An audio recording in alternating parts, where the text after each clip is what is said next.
இங்கே அவன் காலையிலே இருந்துச்சு அவங்க ஒய்ஃப் வெஜிடேரியன் செஞ்சுருக்காங்கன்னு சொல்லி ஃப்ரிட்ஜில் வச்சிருந்த சிக்கன் கறி எடுத்து சூடு பண்ணி அவனே பிரெட்டு கூட வச்சு சாப்பிட்றான். அவங்க ஒய்ஃப் சொல்கிறாங்க, நான் கூட டியூஷன் எடுக்கலாம் இருக்கேன்னும் போது எங்கள் அப்பா அம்மாவுக்கு தெரிஞ்சால் அவ்வளோதான், மருமகளை வேலை பார்க்க வைக்கிறேன்னு என்னை பொழந்துருவாங்க, நீ வீட்டிலேயே இருமிச்சதெல்லாம் நான் பார்த்துக்கிறேன்னு அவர் சொல்லிட்டு இருக்காரு.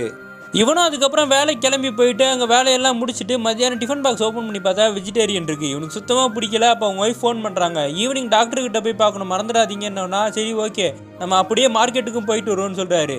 இந்த டிஃபன் பாக்ஸை மூடி வச்சுட்டு நான்வெஜ் ஆர்டர் பண்ணுறாரு.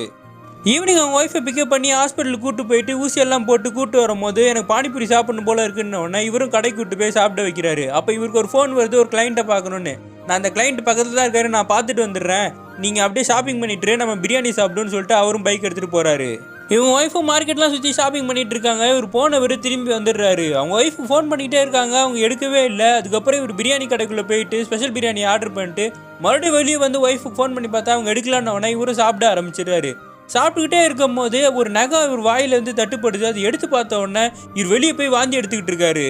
இவரும் அழுதுகிட்டே அவங்க ஒய்ஃபை தேடிக்கிட்டு இருக்காரு. ட்ரெஸ்ஸு கலர்லாம் சொல்லி கேட்டு பார்க்குறாரு, யாருக்கும் எதுவுமே தெரியல. அப்போ தான் நம்மளுக்கு காட்டுறாங்க, அவங்க ஒய்ஃப் போயிட்டு இருக்கும்போது அவங்கள கடத்தி கொலை பண்ணி அவங்களையே கறியாக்கி வெட்டி விற்றுருப்பானுங்க. ஒரு வேளை இவர் சாப்பிட்டது கூட இவங்க ஒய்ஃப் பிரியாணியே தான் இருந்திருக்கும் போல.